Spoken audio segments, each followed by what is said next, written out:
Hey guys, welcome back to the channel. I hope that you had a great day and are ready to listen to some horror stories and drift off to sleep. Before this video begins, make sure to like and subscribe, as it really helps out the channel. Also, comment down below where you are watching this video from, I am interested to know.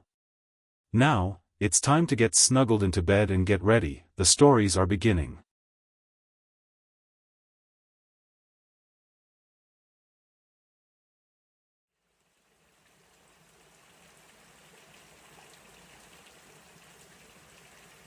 I don't really know how to begin this without it sounding like some kind of internet story or something people would read for fun, but I swear on my life, everything I'm about to write down happened to me exactly as I remember it. No extra drama, no exaggerations. Just the truth. I need to get it out, because it's rotting me from the inside. I don't sleep right anymore. I barely eat. Writing this is the only way I can feel like I'm in control for even a second. It all started a little over a year ago, when I bought the house. That decision is the one I regret most in my life, and I regret it every single day. At the time, it felt like the right move. I'd been renting for years, moving from one apartment to another, always cramped into walls that were too thin, floors that were too loud, neighbors that were either hostile or way too curious. I wanted something of my own.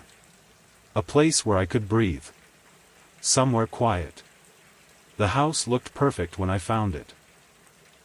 A little two-bedroom, nothing fancy, but it had a sloping roof, a yard out front, and enough space to feel like I could finally settle down. The street was lined with old trees, the kind that cast shadows across the road in the evenings. The price was low for what it was, which should have been a red flag, but I told myself I got lucky. I signed the papers faster than I should have. I wanted to believe this was my fresh start. The first few weeks were exactly what I thought I wanted. Peace. Quiet. I unpacked, set up the furniture, found a rhythm. The house creaked at night, but I told myself that was normal, old wood, shifting foundations, wind against the siding. That's what every homeowner tells themselves. It wasn't until the third week that I heard the first thing I couldn't explain away. I woke up at around 2:30 in the morning, the kind of sudden awakening where your heart is already beating too fast, like your body knows something's wrong before your mind catches up. At first, it was just silence. Then I heard it, footsteps. Slow, heavy, deliberate, coming from the hallway outside my bedroom. My mouth went dry instantly. It wasn't the random pop of an old floorboard. It wasn't a raccoon in the attic. It was the sound of someone walking inside my house. I didn't move. I lay there frozen, my eyes fixed on the door, every muscle in my body locked tight. The steps continued for a few seconds, then stopped. Right outside my door. I swear I could hear the faintest sound of breathing. I waited, holding my breath, praying it would go away. Eventually, silence came back. I don't even remember falling asleep again. One moment I was listening for the next sound, the next I was waking up to daylight. The next morning, I tore through the entire house. Every door, every window, locked. No signs of forced entry. I checked closets, the basement, even the crawl space. Nothing. I felt stupid, like I'd imagined it, but the memory of those footsteps was too sharp, too real. That day I bought extra locks and a motion-activated light for the porch. I told myself I was being cautious, but deep down, I knew I was scared. It didn't stop. Over the next month, I heard the footsteps again and again. Not every night, but often enough to make me dread going to bed. Sometimes they were far down the hall. Sometimes closer. One night, I swear they stopped directly outside my door, just like that first time. I started locking my bedroom door, something I'd never done before in my life. I even bought a cheap battery-powered alarm that screamed if a door opened. It never went off. The footsteps just kept coming. I would have written it off as stress, maybe even a sleep problem, if not for what I found one morning. I walked into the kitchen half awake, and there it was, the chair at the table had been pulled out. Just slightly. Just enough to notice. I froze, staring at it, telling myself maybe I'd done it and forgotten. Then I saw the counter. There was a thin layer of dust I hadn't wiped yet, and in the middle of it, smeared clear as day, was a handprint. Bigger than mine. Too big to be mine. And I live alone. That was the day I stopped pretending this was in my head. From then on, the activity got worse. Sometimes I'd wake up and find things moved, small things at first. A glass on the wrong shelf. A picture frame turned slightly. Then bigger things. One night, I woke up and found every cabinet in the kitchen wide open. Another night, I came out of the shower and found a wet footprint on the bathroom floor. Not mine. Bare, long-toed, and wrong somehow. I stood staring at it for minutes, the steam still on the mirror, my whole body trembling. Then came the whispering. That was the part that broke me. I was lying in bed one night, staring at the ceiling, trying not to think about the footsteps I'd inevitably hear, when I heard a voice. Soft. Faint. Coming from the corner of the room near the closet. Just one word at first, too low to make out. I told myself it was the wind in the vent. Then it came again. A little louder. My name. Drawn out, slow, almost like someone was dragging it across their tongue. I sat up, turned on the lamp, and stared at the closet door. My hands were shaking so badly I almost dropped the lamp. I stood, forced myself to fling the door open. Nothing. Just my clothes, some boxes. Empty. But I knew I hadn't imagined it. I'd heard it. Clear as anything I've ever heard in my life. The whispers didn't stop. They got worse. Night after night, sometimes far away, sometimes right next to my ear. Always my name. Always in that slow, deliberate tone. I stopped sleeping in the bedroom after that. I moved to the couch, left the TV on, lights burning all night. It didn't matter. The whispers followed. The footsteps followed. My name followed.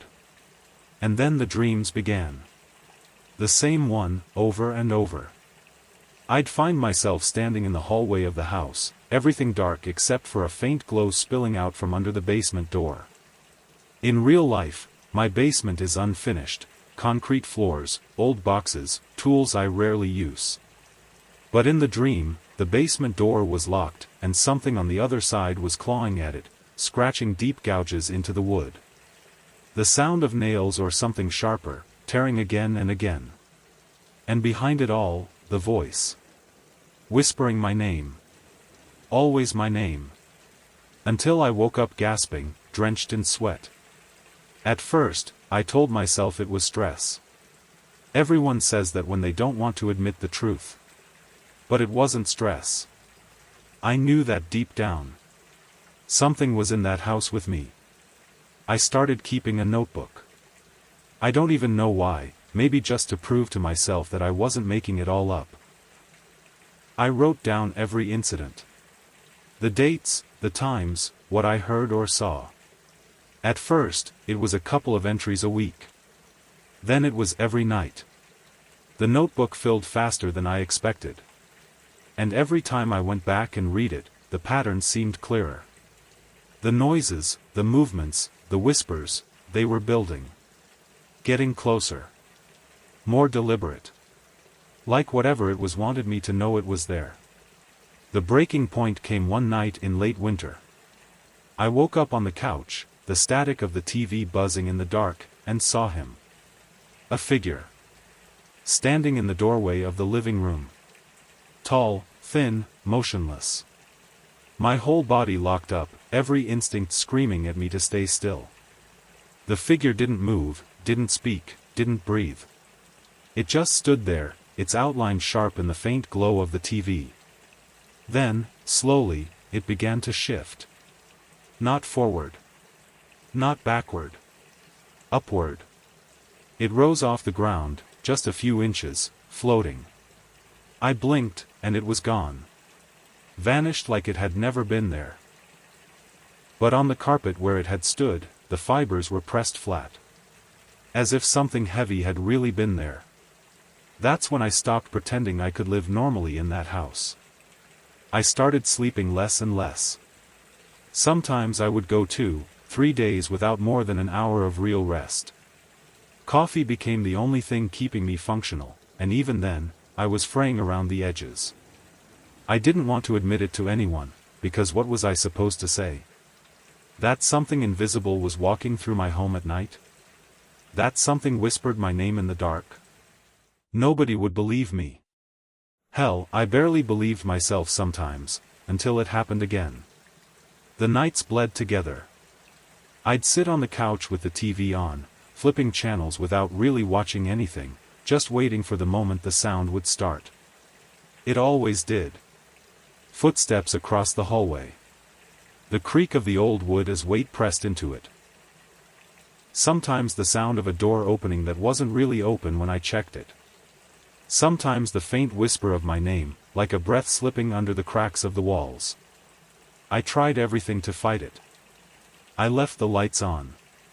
I burned sage, even though I didn't believe in that kind of thing. I sprinkled salt at the doors like some desperate superstition. None of it worked. If anything, the activity seemed to get bolder the more I tried to resist. It was about this time that the basement became a problem. I couldn't ignore it anymore. The dream was happening almost every night now. Always the same, the locked basement door, the light underneath, the scratching, the whispering. I would wake up drenched in sweat, my throat sore from breathing too hard, my heart pounding like I had actually been standing there in front of that door. And when I'd walk past the basement during the day, I could feel it. A weight behind the door. A pressure in the air that made me want to look anywhere but at that doorknob. One evening, I worked up the nerve to actually open it. I don't know what I thought I would find. Maybe I just wanted to prove to myself that the basement was still just a basement. That there wasn't anything there. I turned on every light I could, grabbed the baseball bat I kept near the couch, and unlocked the door. The smell hit me first. Damp concrete, mildew, a sharp metallic edge that made me think of old pennies. I crept down the stairs, each step groaning beneath me, and swept the flashlight beam across the basement. Nothing. Just boxes stacked against the wall, tools scattered across a bench, the concrete floor stretching into shadows. For a second, I almost laughed at myself. And then I heard it. Breathing. Slow. Deep. From the far corner of the room. I froze, flashlight trembling in my hand, straining to see. And that's when I noticed something I hadn't seen before. Behind one of the old shelves pushed up against the wall, there was a gap. I moved closer, the bat slick in my sweating palm, and shone the light into it. It was a hole. Not huge, maybe 3 feet across, but broken jaggedly into the wall, like something had forced its way through from the other side. The inside of it was just darkness, raw earth crumbling at the edges, but as I watched, I swore I saw something shift deeper in. A shadow pulling back. A suggestion of movement, too quick to be sure of. And then the whisper came. Not distant this time, not faint. Right next to my ear. My name, dragged out slow, like the word itself was rotten. I bolted. I don't even remember climbing the stairs, just the slam of the door behind me and the scrape of the chair I shoved under the knob. I stayed awake until sunrise, every light in the house blazing, staring at that door like if I looked away for even a second, something would come crawling through. That was the night I accepted it. Whatever was in that house, it wasn't just noises or dreams. It was real. And it wanted me. Days blurred into weeks. I stopped going into the basement entirely, shoved furniture in front of the door, tried to pretend it didn't exist. But the thing inside the house didn't care if I ignored it. It only grew bolder. The whispers started following me outside the bedroom, outside the house. I'd be at work, sitting at my desk, and hear my name hissed right behind me, even though nobody was there. I'd be in the grocery store, pushing a cart, and hear it again, soft, deliberate, unmistakable. People started noticing how jumpy I'd gotten, how pale and tired I looked, but I couldn't tell them the truth. The figure came back, too. Always at night, always in the corner of my vision. I'd roll over on the couch and see it standing in the doorway, tall and thin, its face hidden, its outline sharp in the glow of the TV. Sometimes it would move, not fast, just a slight tilt of the head, a subtle shift of its weight, enough to make me certain it was watching me. I never heard it walk, never heard it leave. It was just there one moment and gone the next. The worst part, the part that still makes my stomach twist when I think about it, was the smile. The first time I saw it smile, I thought I was hallucinating. I had woken up in the middle of the night, heart pounding from some half-remembered dream, and it was there again at the foot of the couch. Standing. Watching. And then, slowly, its face stretched into a grin. Not a normal grin, not something human. Too wide. Too many teeth. And it held it, unmoving, until I closed my eyes and prayed it would be gone when I opened them again. But it wasn't. And from that night on, the smile became a constant. That smile ruined me. I couldn't function anymore. I'd lie awake, shaking, knowing that sooner or later, I'd see it again. And every night, I did. Sometimes it was across the room, sometimes right at the foot of the couch. Sometimes I woke up to find it inches from my face, its grin so wide it looked like the skin around its mouth would split. I stopped turning off the lights. I stopped eating. My whole life became a routine of fear, work just enough to keep my job, rush home, lock the doors, wait for the night to start. I thought about selling the house. I even put in the paperwork. But every time I started the process, something happened. One night I found every light bulb in the house unscrewed just enough to go dark. Another night I came home and every drawer had been pulled out and left dangling open. The worst was when I found my notebook, the one where I wrote everything down, ripped apart on the floor, every page shredded, except for one. A single piece left untouched, where I had written the first time I heard the footsteps. Across it, in jagged letters that weren't mine, was a message: "You can't leave." I didn't sleep at all after that. Then the dreams changed. It wasn't just the basement anymore. I would see myself lying on the couch, asleep, and the figure standing over me. Watching. Its head tilted in that unnatural way, its grin stretching wider and wider until its face was nothing but teeth. I would try to scream, but my throat wouldn't work. Then it would lean closer, its face nearly touching mine, and whisper the same thing over and over: "You're mine now." I always woke up screaming, clawing at the air, gasping for breath. The basement door started rattling at night. First gently, like someone testing the knob. Then harder. Then violently, shaking against the frame as if something on the other side was desperate to get out. I piled more furniture in front of it, but every morning, the pile was disturbed, shifted just enough to prove that something had pushed against it. I stopped going near it altogether. I couldn't. But the thing didn't need the basement anymore. It was in the whole house now. I would hear the footsteps circling the couch at night, slow and deliberate. I'd squeeze my eyes shut, praying for it to end, but then the whispers would come. Sometimes right behind me, sometimes inside my head. My name, over and over, drawn out like it enjoyed the taste of it. Once, I felt cold fingers brush against my ankle, and I screamed until my throat was raw. I tried leaving, once. Packed a bag, got in the car, and drove. I didn't even care where, I just wanted to get away. But after an hour on the highway, I glanced in the rearview mirror and saw it sitting in the back seat. Smiling. I nearly wrecked the car trying to pull over. When I turned around, the back seat was empty. But I knew it had been there. I knew. I drove back to the house that night, defeated, too scared to even try again. It was winning. The final straw came a few weeks later. I woke up in the middle of the night, and the house was silent. Too silent. No footsteps, no whispers, nothing. For a second, I thought maybe it was finally over. Maybe it had gone. Then I heard the sound. Scratching.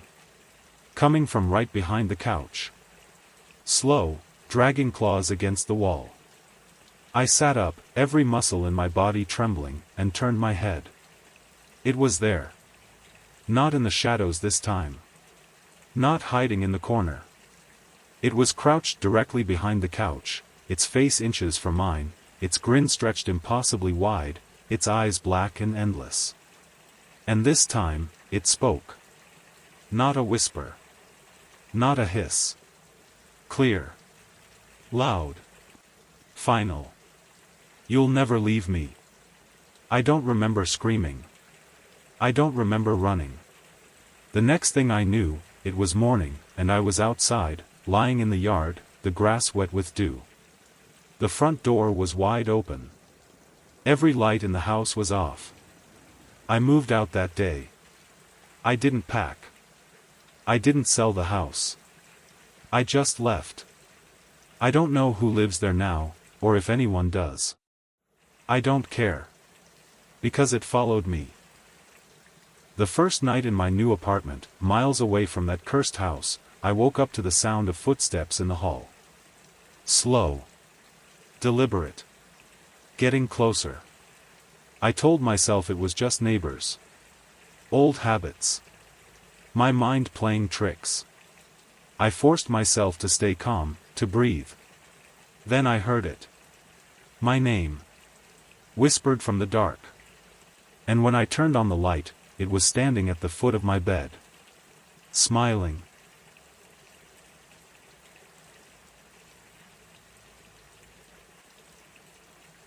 I never believed in ghosts or haunted places, not seriously. I grew up on stories my friends told around campfires, warnings about the old abandoned buildings in our town. Hollow Creek Hospital was the one everyone avoided. Closed for almost a decade, it sat on the edge of the woods, brickwork crumbling, windows dark and empty, with a history so tangled in whispers that parents refused to let their kids even drive past it after sunset. When I got the night security job there, I thought it would be easy money, a few hours walking empty hallways and monitoring the cameras. I was wrong. The first night, I drove up the long driveway, fog curling across the asphalt, headlights cutting through the mist in streaks. The gates were chained, but the manager gave me a key, insisting the building needed to be watched. The front doors were heavy and groaned when I pushed them open. Inside, the smell hit me immediately, a mix of mildew, rust, and something else I couldn't identify.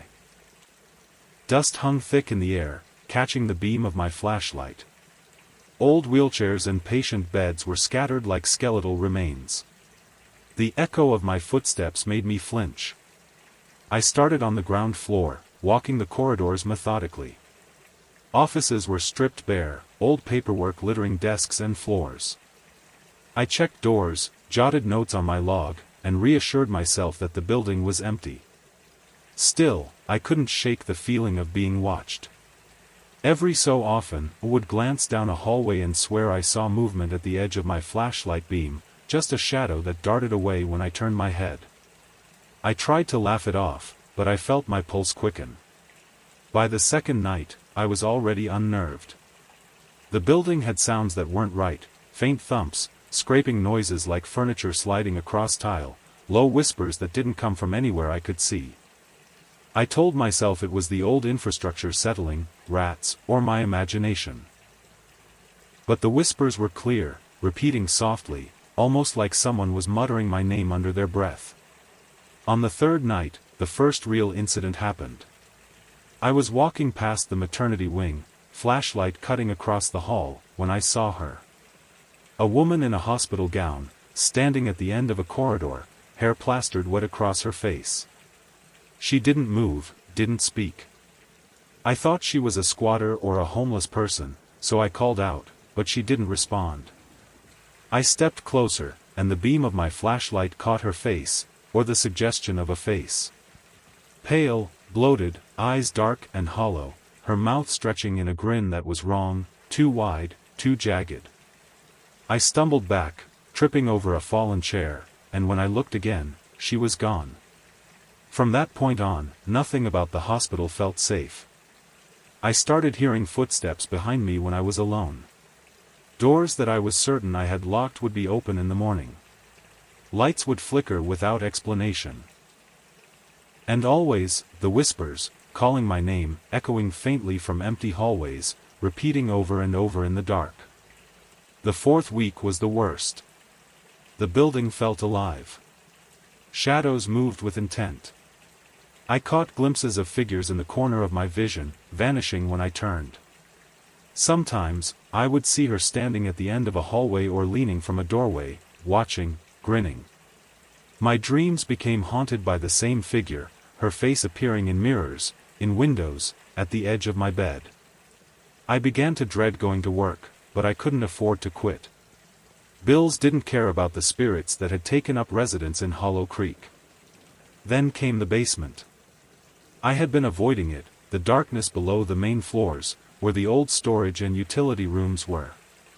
But the whispers became louder, more insistent, and one night I had no choice but to check. Descending the stairs, the air grew colder, heavier. My flashlight flickered across the walls, catching glimpses of old equipment, toppled shelves, and, finally, movement. A shadow, long and low, creeping along the far corner of the room. I called out, but only static hissed back from my radio. And then I saw the scratches on the wall. Deep, jagged, spelling out words that hadn't been there the day before: stay. Forever. I bolted back upstairs, heart hammering, mind spinning. I didn't sleep that night, and every sound in my apartment afterward, the creak of pipes, the rustle of wind, set me on edge. I realized the building had marked me. Something in that hospital wanted me there, wanted me to never leave, and it was patient, watching, waiting. The nights after the basement incident were the worst. I started carrying 2 flashlights, my radio, and a pocket knife, though I knew none of it would stop whatever was in that hospital. The air in my apartment felt thick and wrong.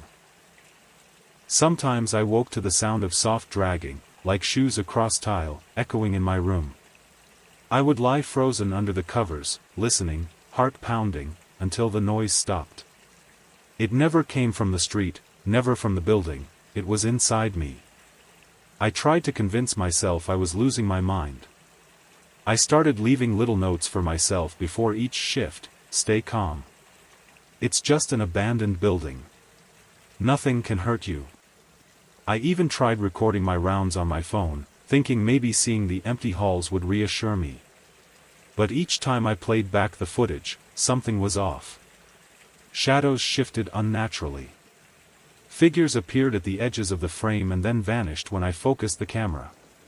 And there she was, sometimes staring directly into the lens, smiling that impossible, too wide grin. The 5th week, the first real encounter happened again. I was checking the second-floor patient rooms, flashlight sweeping across peeling wallpaper and rusted bed frames. A low groaning came from the far end of the hall. I froze, breath tight. My hand shook as I called out, "Hello? Security here. Please respond." The groaning stopped. Silence. I advanced slowly, radio pressed to my chest. That's when I saw her. She was standing at the far corner of the hallway, hair dripping, gown clinging to her pale frame. Her eyes were still hollow, but now I could see movement beneath them, twitching like worms. Her mouth stretched wider than it should have, and when she whispered my name, it wasn't a voice, it was a pressure in my chest, vibrating through my bones. "Stay, stay with us." I stumbled back, falling into the hallway wall. My flashlight clattered to the floor, flickering. When I scrambled to pick it up, she was gone. But the hall smelled different afterward. Wet. Earthy. Rotten. Like she had dragged herself across the floor and left decay in her wake. That night, I didn't sleep. I sat in my car outside the hospital until dawn, shaking, trying to convince myself to quit. But bills piled up. Rent, car, food. I had no choice. I had to go back. When I returned, I noticed the building had changed. Doors I had always checked were now slightly ajar. Hallways seemed longer, corners darker. I couldn't explain it rationally. My flashlight flickered as if the building itself were resisting my inspection. And then the whispers began again, but louder. Clearer. Not just, stay, but, come, join us, forever. The 6th week was worse. She wasn't alone anymore. Shadows moved in patterns that made no sense, shapes I couldn't identify. Sometimes I would glimpse a figure in the corner of a room, vanish when I approached, only to be replaced by another figure somewhere else. Their movements were unnatural, too fast, too fluid, defying the physics of a human body. One night, I thought I saw dozens of them in the patient wing, crowding the end of the hallway, faces pale, hollow, grinning. I tried not to show fear. I patrolled with more caution, moving slowly, keeping my flashlight beam fixed in front of me. But the building was changing how I perceived it. Doors shifted. Hallways stretched. Some rooms I knew didn't exist appeared when I turned corners, furnished with beds, charts, and wet footprints that led nowhere. And always, she was there somewhere, just at the edge of vision. Always smiling. Always whispering. Then came the scratching. It started faintly, low in the walls. At first, I thought it was rats, but the pattern was too deliberate. A slow, dragging scratch followed by a pause, then another. It was coming closer every night. I could hear it above the creak of my boots and even over the hum of the emergency lights.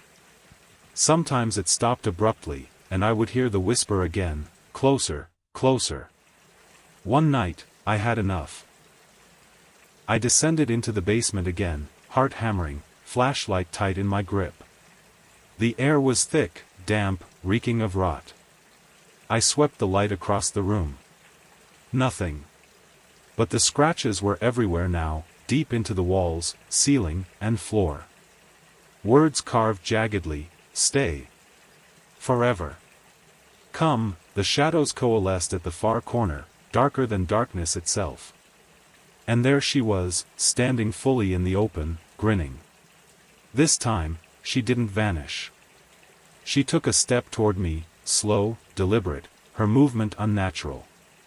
The pressure in my chest rose, like the room itself was crushing me. I tried to back away, but my feet felt glued. She raised her arm, pointing directly at me. You belong, she said. The whisper vibrated in my ears, my skull, my chest. It was more than sound, it was a command. I ran. Through hallways I didn't remember. Down staircases that led to new corridors. The building was shifting beneath me. Doors slammed, lights flickered, whispers screamed, and I could feel dozens of unseen eyes following my every step. I stumbled outside, fog swallowing the building, gasping for air, but the whispers didn't stop. Even in the parking lot, even in my car, I could hear them. I barely made it home. That night, I didn't sleep. I sat in my apartment, lights on, doors locked, listening. I thought about quitting, but the hospital had marked me. I could feel it in my dreams, in every shadow of my apartment, in the cold pressure on my chest. I had become part of it, tethered to something I couldn't escape. And yet, I went back. Returning to Hollow Creek Hospital after what had happened in the basement felt insane even as I drove up the fog-shrouded road. My hands gripped the steering wheel so tightly my knuckles were white. Every instinct screamed at me not to go in. But some part of me, I don't know if it was curiosity, fear, or something worse, needed to see it through. I told myself this was my only chance to understand what I was dealing with, maybe even to survive it. The lot was empty, the chain-link fence shadowed by the pale glow of a failing street lamp. The front doors seemed darker, heavier somehow, as if the building was aware I was coming. I unlocked the doors, stepping inside, the familiar stale, musty air wrapping around me. The hospital was alive with whispers. Faint, at first, like the hum of electricity, then growing louder, sharper, clearer, my name. Over and over. Each syllable pressing against my skull, vibrating through my teeth. I gripped my flashlight tighter and started my patrol. The corridors were different now. Hallways stretched farther than they should have, doors appeared where I didn't remember them, and the shadows clung thicker, darker, more substantial. Shapes shifted in the corners of my vision, humanoid, but wrong. Too long, too thin, sometimes dissolving into smoke or shadow when I blinked. Every so often, one of them would freeze and watch, tilting its head, grinning in that impossible way. By the third floor, the whispers had turned into murmurs of threats and commands. Come, join, stay, I could feel them vibrating through the floorboards, the walls, even the air itself.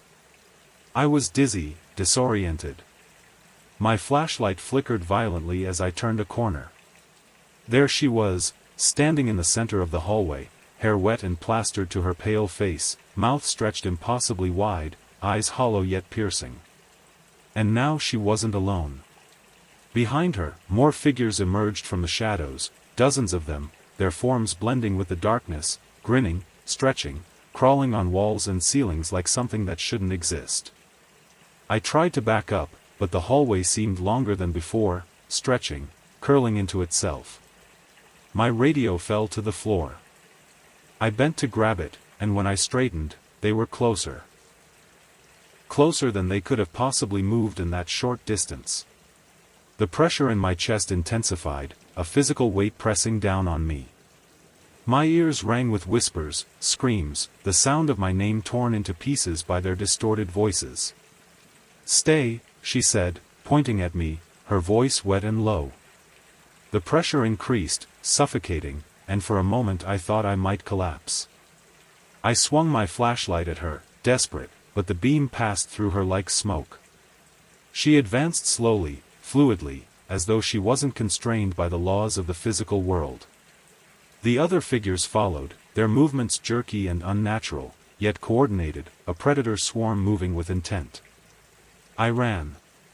Through corridors that shouldn't have existed, stairwells that seemed endless, doors that opened into rooms filled with water or thick shadows.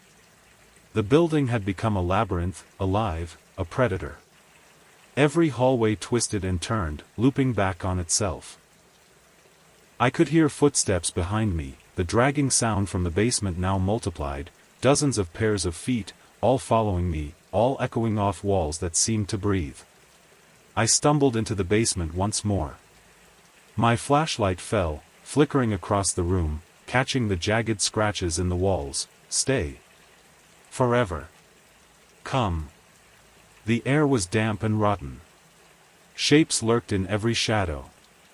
I could see her again, grinning. She didn't move forward this time, she simply stretched, elongated, filling the room with a presence that pressed into my mind. The whispers became louder, overlapping, crashing into me like waves. You belong, join us, forever. I screamed and ran up the stairs, my legs burning, lungs on fire. Every door I passed slammed shut on its own. I barreled through hallways, saw rooms that shouldn't exist, beds occupied by shadows of the dead, faces grinning at me, eyes hollow, teeth jagged. I reached the first floor and tried the front doors, only to find them gone. The entrance was a wall of black, thick and pulsing, alive. The whispers turned to laughter, high-pitched, unnatural, surrounding me from every direction. I realized then that the hospital had claimed me. There was no escaping, not physically. Its walls were infinite, its shadows endless. I tried to hide in the reception area, crouched behind the overturned desk, flashlight weak and flickering. My ears rang. And then I felt it, hands, cold and wet, brushing my shoulders, wrapping around my arms, pulling, guiding me toward the center of the hallway. I screamed, kicking, clawing, but the shadows were too strong, too many. She appeared before me again, the original woman, eyes hollow, mouth stretching impossibly wide. Finally, she whispered, voice vibrating inside my skull. "You belong here." The pressure on my chest intensified. My vision blurred. I tried to fight, to resist, but the shadows engulfed me, twisting me into the darkness, dragging me down hallways that weren't real, into rooms that didn't exist. Time lost all meaning. The whispers became screams, the laughter endless. I saw flashes of figures, patient ghosts from decades past, their eyes empty, mouths wide in eternal grins. I understood then that the hospital didn't just house the dead, it fed on the living. It trapped them, twisted them, made them part of itself. And now, I was part of it. Somewhere, in the endless twisting hallways, I tried to call out, tried to scream, but my voice was gone. My body was heavy, unresponsive, pulled along by invisible forces. I saw her one last time before I disappeared entirely, smiling, satisfied, pointing as the walls swallowed me. I don't know how long it has been. Minutes? Hours? Days? Weeks? I exist somewhere in the hospital now, aware, but unable to move beyond its endless hallways. Shadows whisper constantly. I see the figures move just beyond my vision. Sometimes I feel the tug, the pull, as though the building is shaping me, remaking me, teaching me how to join it, teaching me to accept it. And sometimes I see new people arrive, walking down the driveway in their cars, fog curling around them, unaware of the horrors that await. I watch them from the darkness, knowing they are next. Knowing the hospital will claim them too. And I wait, whispering softly, just as she did, stay, forever. I will never leave.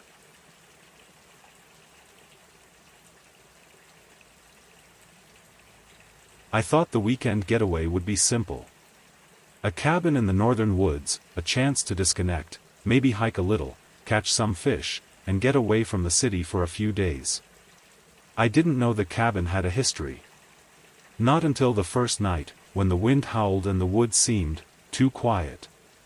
I arrived just before sunset, the long dirt road winding between dense, skeletal trees. Fog clung to the ground like a living thing, curling between trunks and clinging to the underbrush. The cabin looked picturesque at first, log walls, a stone chimney, a porch with paint peeling from years of neglect.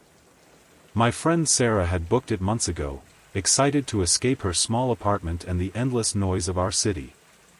I parked and stepped onto the porch, the wooden boards groaning under my weight. The smell hit me immediately, old wood, smoke, and something faintly sweet, like rotting flowers. I wrinkled my nose. Sarah waved me inside. "It's rustic," she said, laughing, unaware that rustic sometimes smelled like decay. The first evening was almost normal. We lit a fire in the stone fireplace, cooked hot dogs and beans over it, drank a few beers, and tried to laugh about the ominous creaking outside. But even with the fire casting warm light across the walls, I felt something watching us from the darkness beyond the windows. I thought it might be an animal, or maybe the wind shifting through the trees. But the feeling didn't go away. Night came early in those woods. Around 2 a.m., I woke to the sound of faint scratching. My eyes snapped open. Sarah was asleep beside me, breathing softly, unaware. The room smelled sharper now, almost cloying, like wet soil mixed with something sweeter. I glanced toward the window. Shapes moved outside. Not shadows cast by the moon or the firelight, actual shapes, humanoid, flickering between trees. I froze. My heart thumped against my ribs. The shapes disappeared when I blinked. I told myself it was my imagination. Old cabins creak, the woods are alive at night. My nerves were frayed.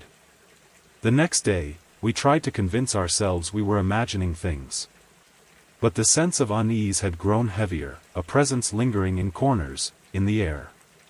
While hiking near a small creek behind the cabin, I felt as though I was being watched. Every rustle in the leaves, every snap of a branch, made me flinch. I spun around. Nothing.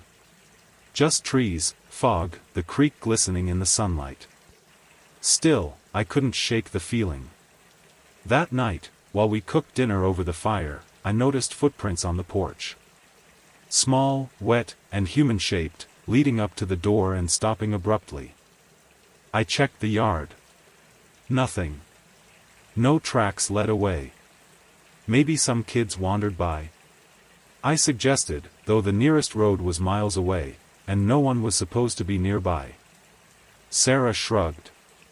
Probably a raccoon or a deer, she said. But I wasn't convinced. The prints were deliberate, too even, too neat to be animal. Later, as we ate, I heard it. A knock, soft but deliberate, on the wooden walls of the cabin itself. Not the door, not a window, but the walls. 3 taps, a pause, 2 taps. My stomach sank. Sarah didn't notice. I joked, the cabin wants to join us for dinner. She laughed nervously. I didn't laugh. The night grew colder. Around midnight, I woke again. My blankets had been pulled down, and my body felt chilled, almost wet. I sat up, listening. The wind rustled outside, but there was more, a subtle breathing, slow, deliberate, coming from the corner of the room. A whisper. My name. Faint. Impossible to locate. I froze, heart hammering, trying to convince myself I'd imagined it. I hadn't. The whisper came again, just as soft, more insistent, stay. I didn't sleep the rest of the night. I sat in the living room, flashlight in hand, scanning the woods for any sign of movement. Every so often, I glimpsed something just at the edge of the beam, a dark shape flitting between trees, standing still, then gone. I tried to rationalize it, the wind, the trees, animals. But my gut told me otherwise. This was intelligent. Deliberate. Something wanted us here. Morning came reluctantly, muted and gray. Even the sunlight seemed afraid to touch the cabin. We tried to laugh, though the sound caught in my throat. By evening, the whispers had returned, soft at first, carried on the wind, then closer, more insistent. I could swear the trees were leaning in, listening. The cabin felt alive. I thought of leaving, but the road back was long, fog-shrouded, and the unease had planted a seed of fear that I couldn't ignore. Whatever this was, it wasn't going away. That second night, I didn't sleep at all. Every sound outside, the rustle of leaves, the snapping of a twig, the groan of a distant branch, made me jump. The wind whispered in patterns that didn't make sense, carrying what almost sounded like voices. I kept seeing movement beyond the windows, fleeting shadows between the skeletal trees, shapes that twisted in ways no human body could. I tried to stay rational. It was the forest, the wind, my imagination. I woke Sarah at one point. "Did you hear that?" I whispered. She groaned, muffling her face against the pillow. "It's just the wind, go back to sleep." But when I pressed the flashlight against the window, I froze. There, at the edge of the tree line, a figure stood, slender, impossibly still, watching. It tilted its head, and I saw it smile. Not a normal smile. Too wide, too jagged, and empty. I shook my head, blinking. When I looked again, it was gone. We tried to distract ourselves the next day, hiking along the creek, taking photos, pretending everything was normal. But the forest felt oppressive, almost sentient, shifting subtly whenever we weren't looking. Every trail seemed to loop back on itself, trees in the distance moving slightly when we turned our heads, the same footprints we had seen on the porch appearing in damp soil along the creek. Only they led nowhere. By evening, the cabin had changed. I could swear the shadows inside had lengthened, reaching toward us, though there were no lights except the fire. Every corner seemed darker than it should have been, corners where shadows pooled unnaturally. The knock came again, louder this time, echoing inside the wooden walls. 3 slow taps, a pause, 2 fast ones, pause. And then, unmistakable, my name whispered through the cracks, carried in the wind outside. I wanted to leave, but the road back seemed farther, obscured by the fog, the trees pressing in like walls. It was as though the forest itself had grown overnight, hemming us in. Sarah didn't notice, but I couldn't stop staring at the tree lean, imagining the dark figure moving closer, waiting, patient. Night fell, and the air became cold and heavy. I lit the fireplace, trying to keep the cabin safe. But the feeling of being watched intensified. Shadows darted just beyond the firelight. I saw movement in the reflection of the windows, slender forms, crouching low, staring at us with impossible smiles. I grabbed a kitchen knife and held it close, though I knew nothing human could be deterred by it. Around midnight, the scratching started again. It came from the walls and the floor, like fingernails scraping against the wood. Then the whispering returned, louder, almost urgent. Come, stay, forever. It circled the cabin, threading in through cracks, under doors. The pressure in my chest made it hard to breathe. Sarah shifted in her sleep, oblivious, and I considered waking her to leave, but something about the whispers made me hesitate. I feared what we might encounter outside if we ran. Hours passed. I heard footsteps on the porch. Slow, deliberate. They stopped outside the window, pacing. I peered through the glass and glimpsed more than one figure now, slender, impossibly still, watching. They didn't move like humans. They weren't alive like we were. Their heads tilted unnaturally, and their mouths stretched into those same jagged, hollow grins. One of them tapped on the glass. 3 slow knocks. My name, whispered through the night again. I couldn't sleep. I couldn't think. The forest had become an extension of the cabin, an organic labyrinth of shadows and whispers. Every time I looked away, the shapes moved closer. And I began to notice subtle changes in the cabin itself. The walls seemed to shift, the hallway to the back bedroom stretching longer than it should, corners darkening. The firelight revealed shapes in the corner, just at the edge of perception, figures crouching, grinning. I wanted to leave, but the path to the road seemed gone, swallowed by fog and forest. I realized something horrible. The cabin didn't want us to leave. The forest didn't want us to leave. We were trapped. And whatever was out there, waiting, would not let us go. Hours later, the figures emerged fully. They stepped into the clearing, moving with unnatural fluidity, circling the cabin, whispering my name in unison. They were more than human, or less. My rational mind failed. I tried to barricade the door, but the knocking continued, scratches across the walls intensifying, almost chanting. The air vibrated with pressure. The figures pressed against the windows, silhouettes bending and twisting, mouths impossibly wide. I could feel the pull of the forest, the cabin, the figures, drawing me toward them. I tried to resist, pacing the cabin, flashlight shaking, heart hammering. Every shadow that moved, every whisper, every tap on the walls made it clear, we weren't just being watched. We were being chosen.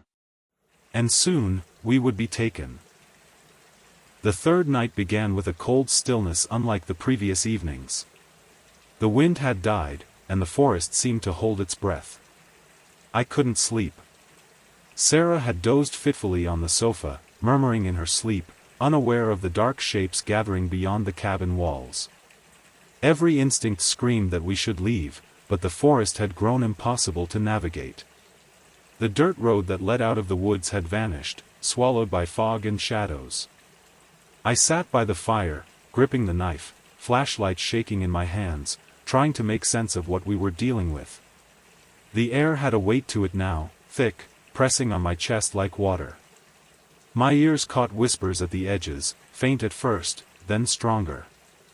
I recognized the cadence, the same voice from the first night, calling my name, growing in volume. And then I heard Sarah's name. I spun toward her. "Sarah!" I shouted, voice cracking, but the whispering didn't stop. It intensified, circling the room like a predator. Her eyes fluttered open, but she didn't respond immediately, as if trapped in a dream. Outside, I glimpsed them again, figures moving closer, their elongated limbs bending impossibly, mouths wide, grinning. I could feel them pressing against the cabin, as though the structure itself had become a barrier between us and something far older, far more dangerous. I tried to reason with myself. They weren't human. They weren't alive in any sense I could recognize. They were predators of some sort, waiting, patient. Their presence was oppressive, a tangible weight in the air, and I realized the cabin itself was complicit. It had grown around us, stretching hallways, lengthening corners, trapping us. It was alive in some way, feeding on fear, orchestrating our terror. Hours passed. The figures outside multiplied. I counted at least a dozen at first, then 20, then more than I could track.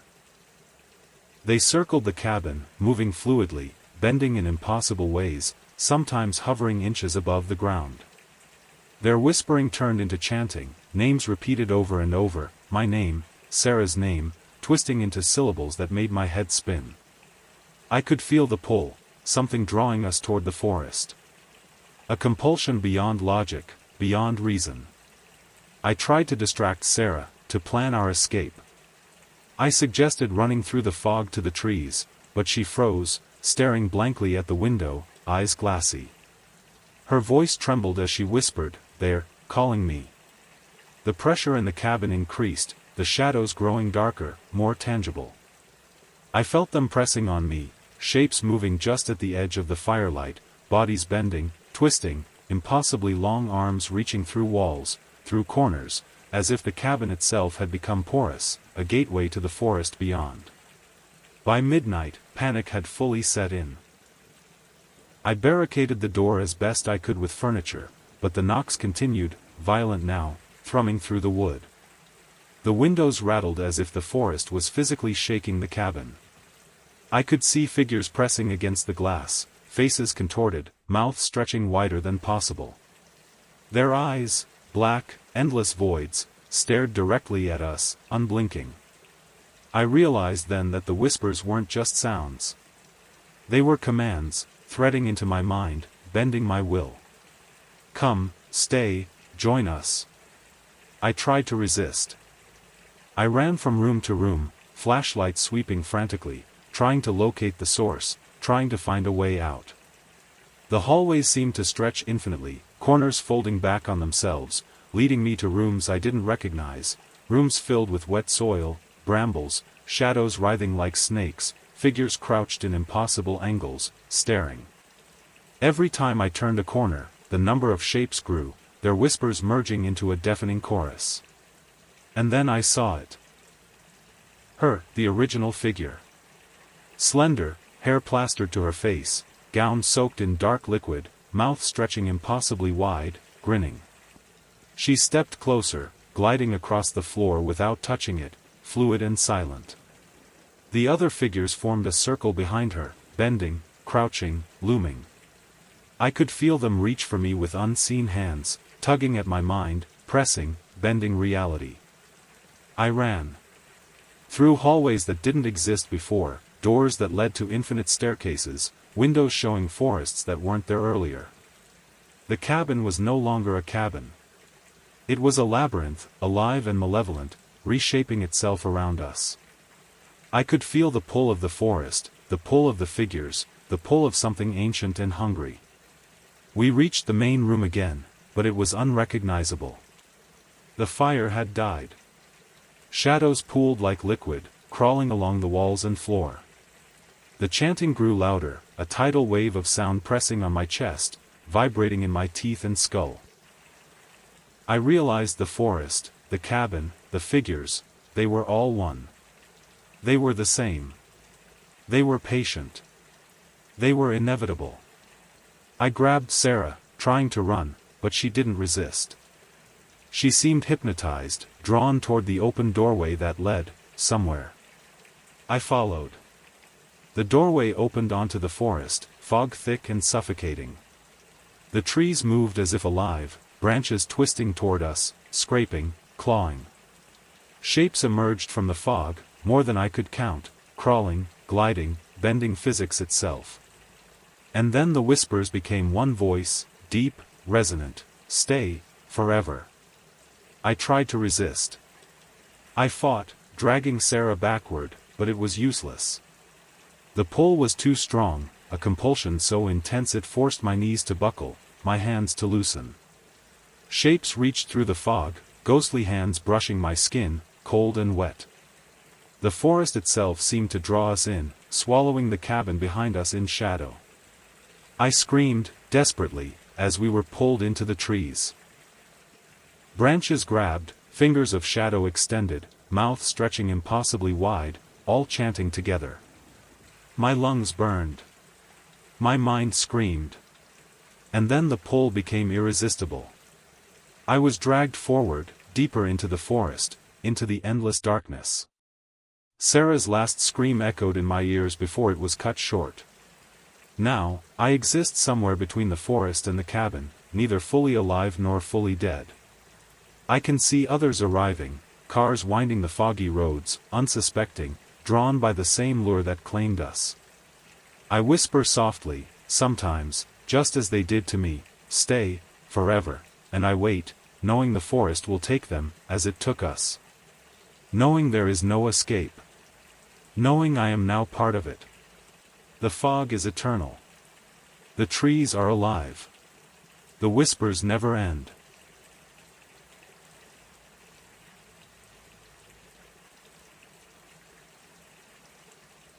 I didn't plan to spend the night in Marlowe's hotel. I only stopped because my car broke down. The gas station attendant had warned me, nobody stays there willingly. The place has a reputation. I laughed it off. Reputations, I thought, are just stories. But when I first saw the building, my stomach sank. It was an old brick structure, 4 stories tall, with a sagging roof and boarded-up windows. The paint peeled in long vertical strips, and a sign above the entrance swayed in the wind, squealing like metal fingernails. I parked my car, convinced I could call a tow, but my phone had no signal. There was no one around, no other cars, not even a soul on the street. Only the hotel, looming and silent. The front door was unlocked, surprisingly. I stepped inside. The lobby was coated in dust. Yellowed wallpaper hung in shreds, and a layer of grime covered the wooden floors. A chandelier, missing half its bulbs, dangled overhead. The air smelled stale, mixed with rot and mildew, and I could see my breath in it, even though it wasn't cold enough for condensation. My flashlight barely pierced the darkness. I called out. "Hello?" My voice cracked. The silence that followed felt oppressive, like the walls themselves were holding their breath. I moved toward the reception desk. The counter was covered in papers, old registration forms yellowed with age. Behind it, an antique key rack, some keys missing, some rusted and dangling. I felt a chill run down my spine. I walked deeper into the hotel, checking the hallway leading to the rooms. Each door was closed, some hanging crooked on its hinges. Floorboards groaned under my weight. As I passed room 104, I paused. The door was slightly ajar. I heard a soft scraping inside, faint, deliberate, like nails over wood. My heart beat faster. I told myself it was a rat. Or maybe the wind moving debris. But the sound repeated, slower, methodical, almost intelligent. I stepped closer, shining my flashlight through the crack. The room was dark, but something inside moved.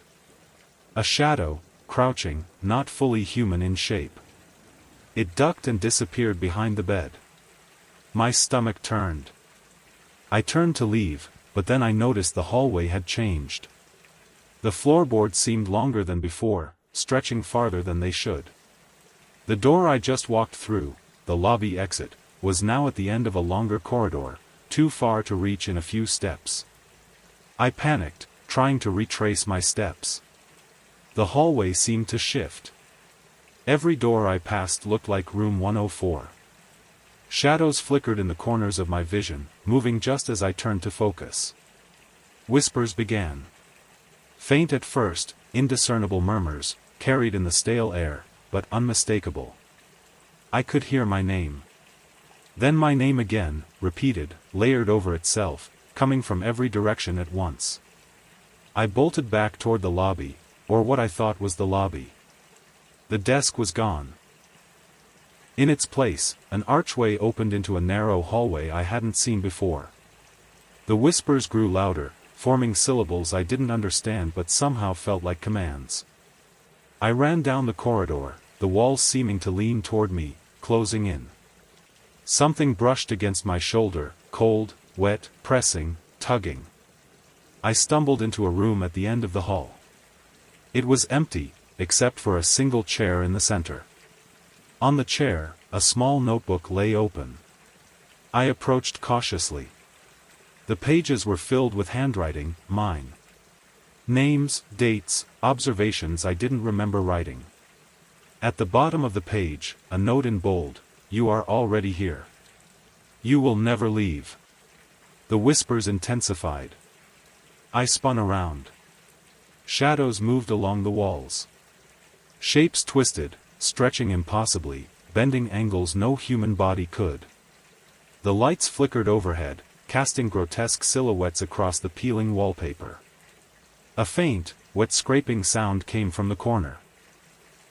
I couldn't see it clearly, but I felt its gaze. Not looking, but knowing. I backed into the hallway, trying to escape. But the corridor had changed again. Doors I had passed now led to rooms I didn't recognize. Each one opened onto darkness. I could feel a presence behind every doorway, waiting, patient. I ran blindly, the whispers now chanting. Words I couldn't understand but felt in my chest, vibrating in my bones. Stay, stay, stay. I finally reached a staircase. I bolted down, thinking it might lead to the exit. The stairs stretched impossibly long, descending further than a four-story building should. The scraping sound followed, faster now, circling me. I stumbled, fell, scraping my hands across the wood. My flashlight flickered and went out. Pitch black surrounded me. I heard breathing. Heavy, wet, deliberate. It moved closer. Something brushed my leg. I screamed and scrambled to my feet. The stairs seemed to go on forever. Behind me, the whispers merged into one voice. Low, guttural, but unmistakable. You belong here. I don't remember reaching the bottom. I don't remember what I saw next. All I know is the hotel didn't want me to leave. And I realized then, in the suffocating darkness, that it had always been alive. Watching. Waiting. Patient. And I was now part of it, whether I wanted to be or not.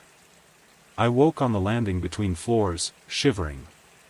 My flashlight was broken, flickering weakly before going out entirely.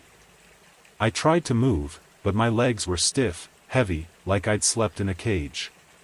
The whispers were louder now, no longer distant murmurs but voices close to my ear, crawling into my skull, repeating my name. I didn't understand how a building could speak, or if it was even the hotel at all, but I knew I had to keep moving. I stumbled down the corridor, which stretched endlessly, walls leaning closer with every step. The smell had worsened, stale smoke, rot, and something metallic, like blood left to fester. Each door I passed was slightly ajar, some creaking, others fully open. And every doorway revealed shadows, elongated, twisting forms that didn't belong to any human. They watched, but never moved from the corner of my vision. Every time I looked directly at them, they vanished. But I could feel them. A door ahead slammed shut. The sound echoed like a gunshot. I froze. My pulse thundered. When I approached, I realized the hallway behind me had changed.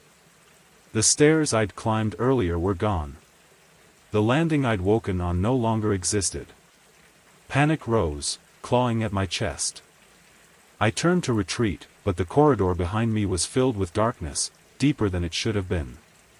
I heard something move at the far end of the hallway. Not footsteps, but a sliding, scraping motion, deliberate and wet. I shone my flashlight, but the beam did nothing. Shadows swirled, twisting, elongating. Shapes emerged, hunched, faceless, their mouths stretched in impossible smiles. They pressed toward me slowly, deliberately, filling the corridor with an oppressive weight that made each breath a labor. I ran. Hallways twisted, merging into each other. Rooms appeared and disappeared. A chair, a desk, a mirror, the mirror showed me, but not myself. My reflection was gaunt, hollow-eyed, lips cracked into a grin I didn't own. Behind it, shapes crowded the glass, pressing against the surface as if trying to come through. I recoiled. The staircase reappeared. I bolted down, hoping to find an exit.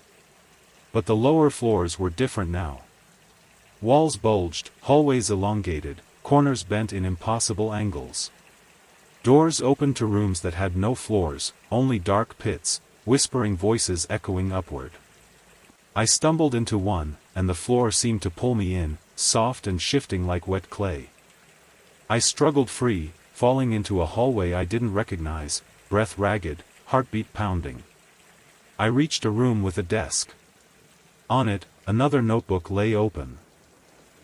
The pages were filled with my handwriting, everything I had experienced here, written before I even arrived. Dates, names, times. At the bottom, do not resist. You will join us. The hotel remembers. My hands shook. How could this be? The whispers became screams. The walls seemed to pulse with movement. Shadows flitted along the edges, crawling like insects, stretching limbs impossibly, circling me. I realized then, the hotel wasn't just a building. It was a predator. It had patience. It observed. It lured in wanderers, broke them down, and kept them. And now it had me. I tried doors. Some led to the same hallways, warped and endless. Others opened into darkness so thick I couldn't see an inch ahead. From that darkness came whispers, "Stay, forever." I ran blindly, colliding with walls, scraping hands and knees, cutting myself on splintered wood. Shapes pressed closer with every step. I could feel them, cold, wet, impossible, brushing against me, tugging at my mind. I found the stairwell again and descended. It stretched further than it should, floors folding into themselves. On each landing, I glimpsed forms, other people. Shadows. Guests who had been trapped, faces hollow, twisted into grotesque smiles. I didn't dare approach. Their eyes, when they caught mine, were empty voids, pulling at me, calling me into the shadows. Hours, or maybe minutes, passed. I don't know. Time lost meaning. The building reshaped itself continuously. I realized then that there was no escape, not through doors, not stairs, not windows. Every exit led me back inside, back into its grasp. And I understood the truth, the hotel was infinite. It existed outside the normal rules of the world. And I was running out of options. By the third night, I had stopped trying to make sense of it. The hotel no longer felt like a building, it felt alive, aware, a predator that had circled me, studied me, and now pursued me relentlessly. Every step I took distorted the hallways, every corner twisted into something new and impossible. I could no longer tell whether I was ascending or descending, whether I was in the lobby, the guest rooms, or somewhere entirely outside normal space. The whispers had grown louder, now a chorus of voices that seemed to come from inside me, threading into my thoughts. Names I had never known were spoken alongside mine. Commands, warnings, promises. I could feel the walls flexing around me, pulsing like a heartbeat. The smell had intensified, thick and metallic, a mixture of rot, wet wood, and iron. My chest ached, my lungs burned. Every breath was laborious, heavy, as if the building itself pressed on me. I tried to run, but the hallways seemed to stretch infinitely. Doors opened into rooms I had already visited, only now they were warped, ceilings bending, walls breathing. In one room, a mirror reflected not me, but dozens of versions of myself. Faces twisted, eyes black, mouths stretched wide in impossible grins. Some stared directly at me, others whispered in unison, voices echoing across dimensions I couldn't comprehend. You belong here. Stay, stay. Something moved behind me, a shape, humanoid, impossibly long limbs, bent at angles that defied reality. Its head tilted inhumanly, grinning wider than any human mouth should. I spun, flashlight trembling, only to find the hallway had changed again. The stairs I had relied on no longer descended, they rose impossibly high into darkness. When I looked back, the figure was gone, yet I could feel it, its gaze pressing, cold and wet, burrowing into my bones. I collapsed against a wall, gasping. The building pulsed around me. Shadows shifted and elongated, crawling across the floors and ceilings like liquid. I could hear scratching everywhere, under the walls, behind the floors, in the air. Shapes pressed close, wet, almost tactile. I realized then that the hotel had no ceilings, no floors, no real walls. It was infinite, folding space itself, drawing me deeper into its maw. I saw other forms, trapped guests, some half-human, some worse. Their faces hollowed, their bodies twisted into shapes I couldn't identify. They moved silently, hovering just out of reach, watching, waiting. I recognized them, perhaps those who had tried to resist the hotel before me, now absorbed into its being. A whisper brushed my ear, "Join us, you belong." I ran again, hallways looping endlessly, doors opening into voids, rooms filled with soft mud and dark liquid that smelled of iron. Every step made my legs heavier. The flashlight flickered. My shadow stretched impossibly long, twisting in directions my body couldn't match. Then a sound, wet, deliberate, close. Something brushed my arm, tugged, pulling me toward a door that hadn't been there before. I fought, dragging my feet, but the pull intensified. The door opened onto a room that seemed alive. Walls pulsed, breathing in and out, a rhythm like a heartbeat. The floor rippled like water, swallowing my weight slightly. In the center was a chair, the same one from the first night. On it, a notebook lay open, pages flipping though there was no wind. Names, dates, descriptions of events I hadn't yet experienced, my own handwriting, preempting my actions. At the bottom, in bold letters, "Resistance is futile. You are ours." I tried to flee, but the room stretched. Corridors elongated, walls bent, ceilings collapsed and reformed. Shadows moved faster, pressing closer. The air vibrated with the chanting of the hotel's voices, a single chorus, deep and resonant, "Stay, stay, stay." I could feel it pulling me apart, threading into my mind, reshaping my thoughts. My screams echoed back at me, distorted, layered with dozens of voices I didn't recognize. A figure emerged from the shadows, tall, thin, faceless, a grin impossibly wide. It reached toward me, limbs folding and bending in ways that shouldn't exist. I tried to step back, but the floor seemed to grip me, soft and alive. Shapes formed around it, others pressing in, all of them moving fluidly, a sea of impossible bodies, whispering, tugging, breathing. I felt Sarah. Her presence, or her shadow, was nearby. I ran toward her voice, but the hotel shifted again, separating us. Her scream echoed, mingled with mine, fading. I realized I would never see her again. The hotel had claimed her, as it had claimed others before us. The shapes encircled me now, closing, bending the air itself. Desperation clawed at me. I remembered the notebook, the warning, "You belong here." Resistance seemed useless. Every movement I made was anticipated, every path leading me back to the center, the pulsing room, the chair, the shadows. I fell to my knees, weeping, screaming, pounding the walls, but the building didn't respond. It didn't need to. It already had me. The shadows pressed closer. I felt myself begin to change.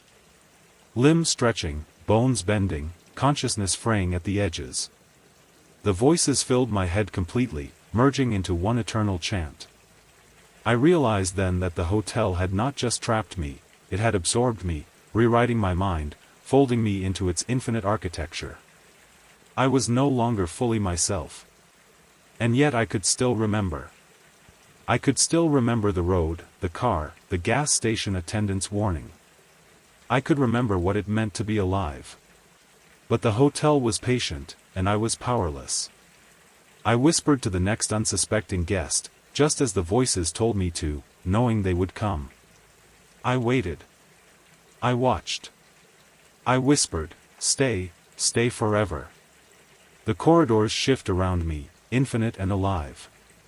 The floors pulse beneath me. Shadows crawl across ceilings that stretch endlessly.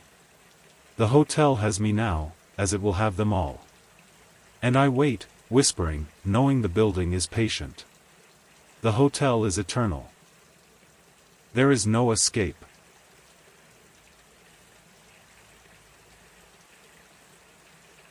The road narrowed until it was barely more than a trail, gravel crunching beneath the tires as trees pressed closer from both sides.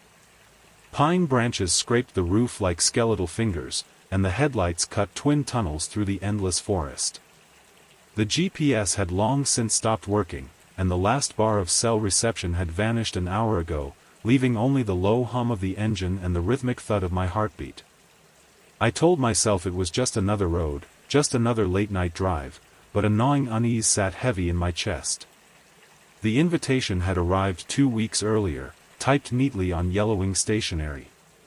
No return address, no explanation, just an instruction: "You are cordially invited to the Ashcroft estate.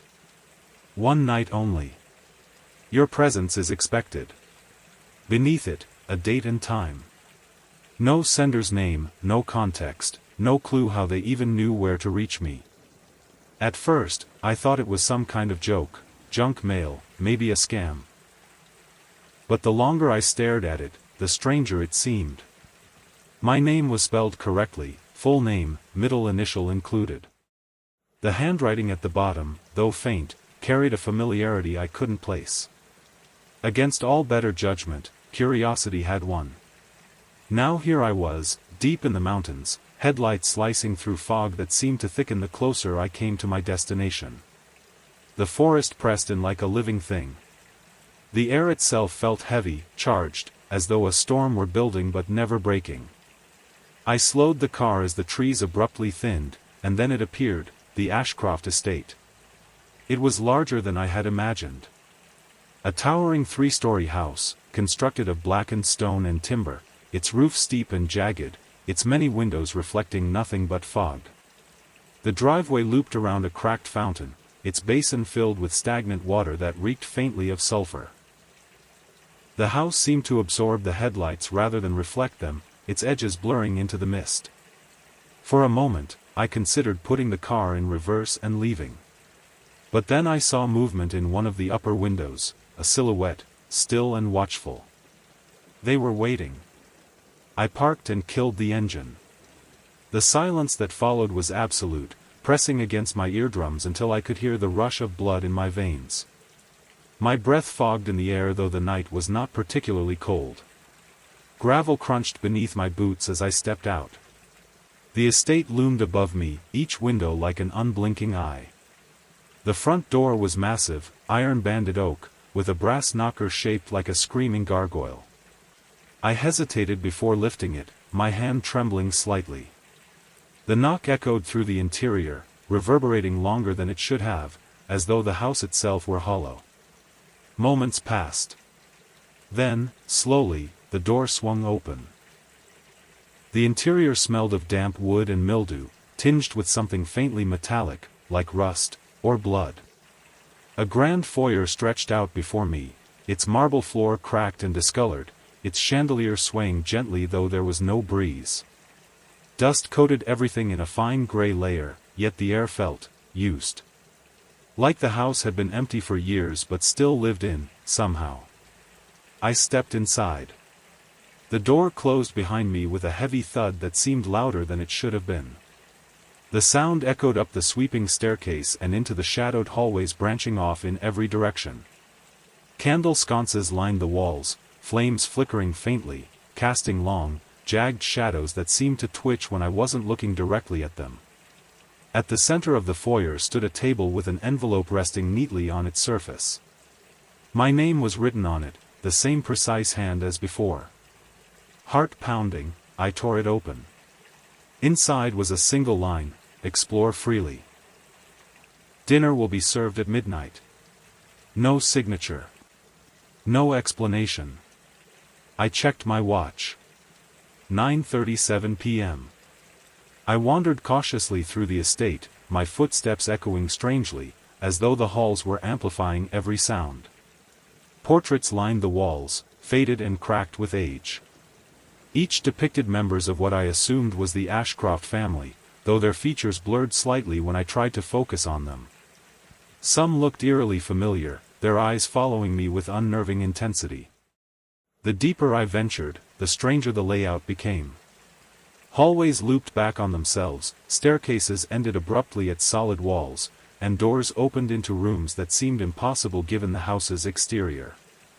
Once, I opened a door expecting another hallway but found only a narrow closet with a chair inside. Sitting in the chair was a cracked porcelain doll, its glassy eyes staring directly at me. The door slammed shut on its own, and when I yanked it open again, the closet was empty. The air grew heavier the farther I went. The metallic smell thickened, joined now by a faint sweetness, cloying and nauseating. My phone, though I knew it had no signal, buzzed in my pocket. When I checked it, the screen was black except for a single word written in white text: stay. My stomach lurched, and I powered it off, shoving it back into my pocket. By the time I returned to the foyer, my nerves were frayed. The chandelier's swaying had grown more violent, casting shadows that jerked across the walls like frantic insects. I checked my watch again. 11:58, my breath caught. Somehow, more than 2 hours had passed though it felt like minutes. A bell chimed midnight. Its toll reverberated through the estate, shaking the floor beneath my feet. The foyer doors creaked open of their own accord, revealing a long dining hall beyond. A massive table stretched nearly the entire length of the room, set with tarnished silverware and chipped plates. At its head sat a figure, motionless, draped in shadow.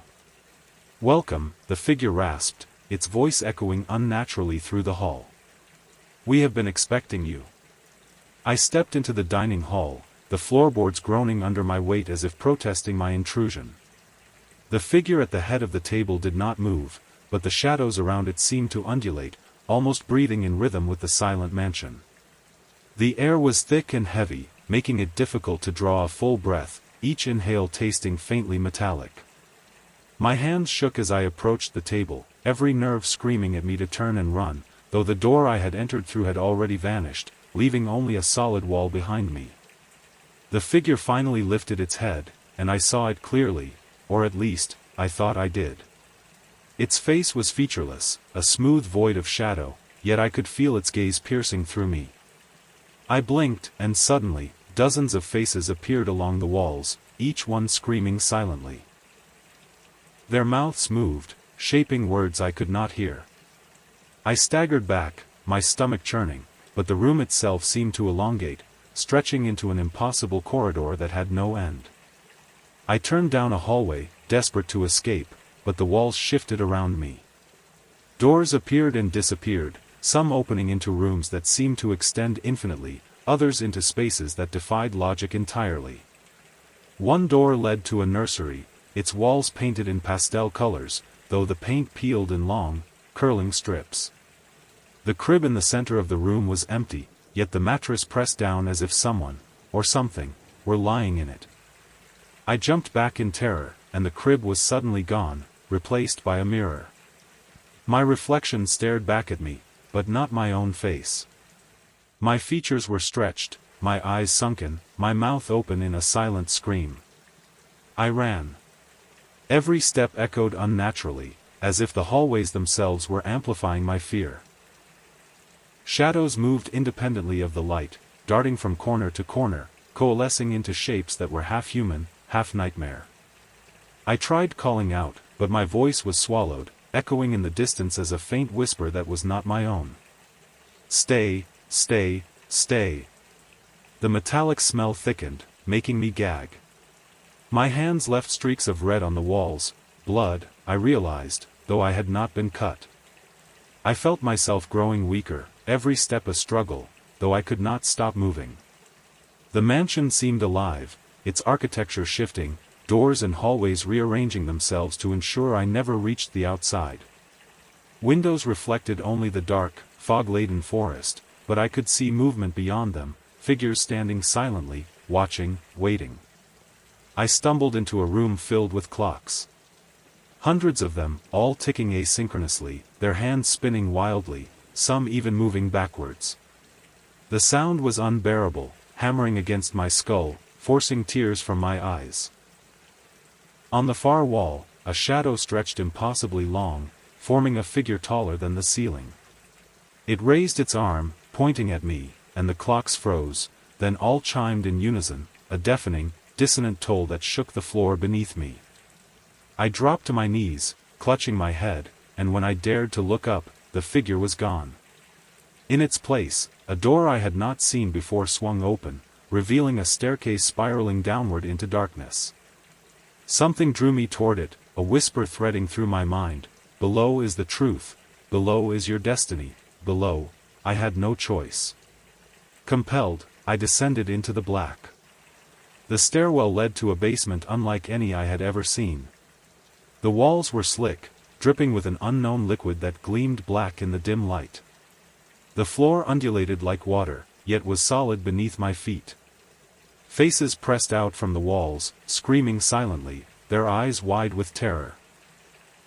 As I passed, the shadows clung to me, their cold weight pressing against my shoulders, my arms, my chest. Panic surged, but the whispering chorus encouraged each step. Join us, become one, stay forever. I reached a cavernous chamber where the air was thick with the metallic scent. At the center was a pool of black liquid, reflective like oil. In it, I could see countless faces swirling beneath the surface, screaming, twisting, some reaching toward me. My reflection appeared in the pool, and I realized with horror that it was changing.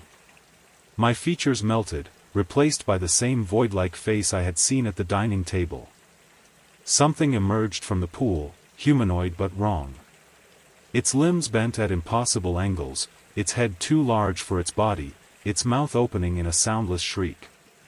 It advanced toward me, and instinctively I ran, but the walls shifted, corridors folding back on themselves, trapping me in a maze with no exit. Every turn revealed more horrors. Statues that wept blood, paintings with eyes that followed my every movement, and more figures emerging from the darkness, faceless, patient, relentless. Time fractured. I could not tell hours from minutes. The whispers became coherent, layering over each other, voices of all who had entered the mansion before me. Stay, join us, never leave, stay, each word burrowed into my mind, reshaping thoughts, eroding resistance. I tried to fight, to scream, to find any exit, but every path led only deeper into the mansion's living nightmare. I fell. The liquid beneath me rose, coating my skin in its cold viscosity. I struggled to lift myself, but the mansion itself resisted, walls bending inward, ceilings lowering, shadows pressing. And in that moment, I understood, the Ashcroft estate did not merely trap bodies. It consumed awareness, identity, and soul, weaving them into its labyrinthine consciousness. Every face in the pool, every whisper, every shadow had been me. Or would become me eventually. I couldn't tell where the corridors ended and the shadows began. Every step I took echoed unnaturally, but not like footsteps, more like hundreds of tiny whispers resonating through the floorboards and walls. My hands were trembling, clutching the railing of a staircase that seemed to spiral endlessly downward, even though I had only been descending for what felt like minutes. The pool's black liquid had stained my clothes, slick and cold, leaving a metallic taste in my mouth that made me gag. The whispers had grown louder, sharper, more distinct. My name. Repeated over and over. But now they carried subtle inflections, mocking me, pleading with me, commanding me. Stay, become one, it is easier this way, why resist? I tried to cover my ears, but the sound penetrated the walls, the floor, the air itself, until it felt embedded inside my skull. Panic clawed at me, and yet I was compelled to move forward, as if invisible hands guided me through the winding basement passages. Rooms began to appear that I had never seen before. One held hundreds of mirrors, each reflecting a version of me that was wrong, limbs too long, eyes sunken, skin gray and stretched. I watched, horrified, as the images in the mirrors began to move independently of my actions, waving, smiling, screaming silently. When I turned away, I caught glimpses of figures pressed against the mirrors' backs, watching, waiting. Their forms were indistinct, but their intent was undeniable. They were patient, like predators who knew their prey had nowhere to run. Another room contained hundreds of clocks, their hands spinning in reverse, striking the hour with dissonant tones that made the walls vibrate. The floor beneath me seemed to ripple like water. Each tick forced a pulse through my chest, and I realized with creeping terror that the mansion was syncing with my heartbeat. I tried to slow my breath, to calm myself, but the structure had already taken control, bending the air, the walls, even time around me. I stumbled into a gallery, lined with portraits. At first glance, they were ancestors, Ashcroft men and women, their faces solemn, eyes hollow. But the longer I stared, the more the features twisted. Smiles widened impossibly, eyes followed me even as I moved past. One portrait caught me in particular, a man with my face, though older, eyes empty, mouth frozen in a scream. The whispers surged louder, overlapping and layering until I could barely think. A sudden crash made me spin. A chandelier had fallen in the distance, shattering across the marble floor of a hall I hadn't been near. Dust and shadows swirled together, forming shapes I could not distinguish. I tried to move, but the walls contracted, pushing me toward the center of the mansion. Hallways bent around me, doors opened into spaces I had never imagined, rooms where the ceiling pressed downward, where the floor undulated like water. I realized in terror that escape was impossible. The Ashcroft estate was not just a building. It was a living entity, consuming awareness, reshaping reality, absorbing fear. I sank to the floor, covering my face with my hands.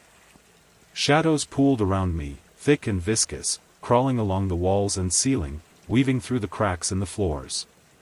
Whispers became sentences now, coherent and insistent.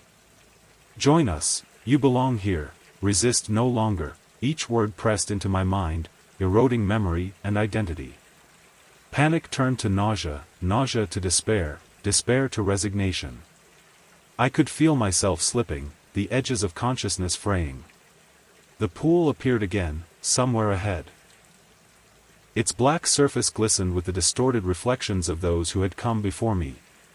Faces swirled beneath the surface, twisting, screaming, and occasionally reaching out, wet hands pressing against the invisible barrier. My own reflection rose from the water, faceless, elongated, eyes wide and unblinking. I could not look away. The mansion had claimed me. I tried to run, to fight, but my legs were leaden. The walls moved with a will of their own, pushing and pulling, guiding me toward the pool. The shadows pressed against me, enveloping me. I screamed, but the sound was absorbed, muffled, distorted, until it became only a whisper. The whispering chorus enveloped me completely. Stay, become one, stay forever. I sank into the liquid willingly, powerless to resist.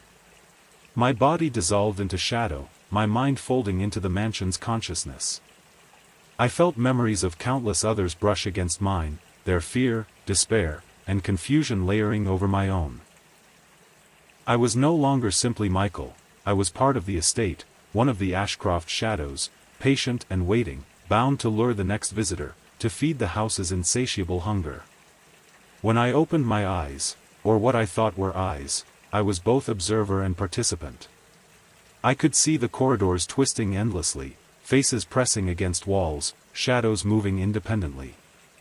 I whispered, faintly at first, calling a name from the fog beyond the mansion. Come, come, come. The echoes joined with the countless other whispers, threading through the air, waiting for the next soul foolish enough to step inside the Ashcroft estate. Time had no meaning anymore. I existed only as part of the structure, part of its awareness, patient and eternal. Every shadow, every whisper, every twisted reflection in the mirrors became mine, as I had become theirs. And deep inside me, somewhere buried beneath fear and despair, I understood that this was the destiny of all who enter. To become one with the house, to lose themselves completely, and to wait, forever, for the next. The mansion's pulse had become my pulse. Every shadow, every whisper, every warped reflection now existed within me. The corridors no longer had ends, they looped infinitely, twisting into impossible shapes, each turn echoing with the soft footsteps of those who had come before. I realized then that I was no longer seeking escape, I was the lure, the call, the patience that drew the next visitor into the estate's fold. From somewhere above, I heard a faint creak, a new presence approaching. I whispered my invitation through the endless halls, my voice joining the chorus. Come, come, come. The fog outside shivered in response. Figures appeared at the edge of vision, hesitant, human, unaware. Their fear was palpable, feeding the mansion's hunger and, now, mine. I felt the familiar thrill, the inevitable drawing of a soul into the maze, a cycle I had endured and now perpetuated. The black pool shimmered nearby, reflections of my former self swirling endlessly. Faces twisted in despair, eyes wide and unblinking, reaching out silently. I reached in, letting my hand brush the cold surface, feeling the essence of countless trapped souls fold into mine. Their whispers and screams threaded through me like a tapestry, binding me tighter to the estate. Resistance was futile, the Ashcroft estate consumed everything, and I had become its newest anchor. I wandered through the halls, passing rooms that had never existed before. A nursery, mirrors, portraits, each one a fragment of the lost, each one a memory that had been absorbed. My own reflection appeared again and again, altered, faceless, unblinking, a constant reminder that my former identity had dissolved. And yet, somewhere deep within, a fragment of awareness remained, enough to know what I had become, enough to whisper. Stay, forever, my own voice echoed, joining the chorus. I understood that this was not a punishment but a function, an eternal role. Each visitor, each lost soul, would hear me first, feel the presence of the shadows, see the twisting halls, and succumb as I had. I was patient now, eternal, a guide for the mansion's hunger.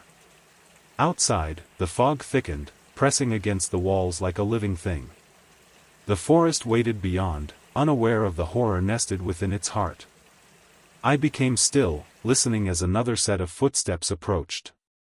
The Ashcroft estate had found a new prey, and I, patient and eternal, would greet them as I had been greeted.